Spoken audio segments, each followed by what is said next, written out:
Con l'approvazione dello stralcio odierno diamo finalmente la risposta definitiva a una serie di problemi collegati al tema degli operatori con funzioni socio-educative in servizio nel sistema integrato regionale di interventi e servizi sociali. Lo affermano i consiglieri regionali del PD Franco Rotelli, relatore della legge, e Chiara D'Agiau, che già nell'ottobre 2014 aveva posto il tema all'attenzione della Regione con un'interrogazione.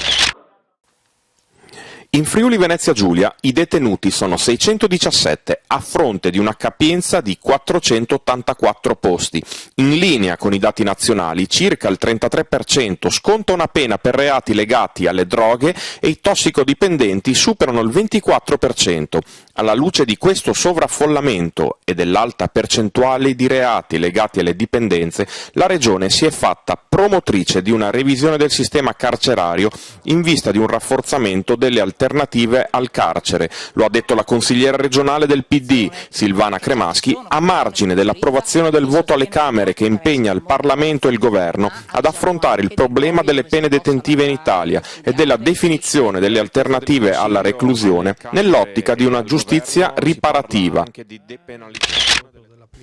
Questo ulteriore passo ci avvicina a un traguardo storico, ossia un moderno sistema amministrativo imperniato su regione e comuni.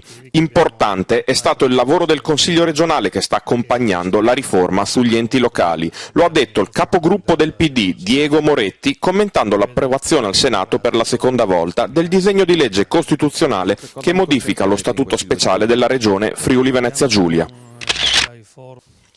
Il sistema della Lega delle Cooperative si è assunto un encomiabile impegno solidaristico nei confronti dei soci risparmiatori che ha avuto come risultato l'attenuazione concreta delle conseguenze drammatiche del crack Copca. In questo modo è stata resa giustizia a una serie di speculazioni politiche che in questi mesi hanno caricato la vicenda di significati impropri. A dirlo è il consigliere regionale del PD Ennio Agnola, a margine dell'audizione in seconda commissione dei rappresentanti del Comitato Solidarietà istituito da Alleanza 3.0 e del Comitato dei Soci Risparmiatori. A seguito dell'approfondimento del gruppo di lavoro sui disturbi del comportamento alimentare ed intesa con l'assessorato, verrà incrementato nell'assestamento di luglio il Fondo Sanitario Regionale per potenziare e rendere veramente efficace la rete sia sul versante del personale sia per investire sulla formazione. A dirlo è la consigliera regionale del PD Renata Bagatin, vicepresidente della terza commissione sanità, a margine dell'illustrazione dell'indagine conoscitiva promossa dalla stessa commissione consiliare per verificare il funzionamento dei servizi pubblici regionali relativamente al trattamento dei disturbi del comportamento alimentare.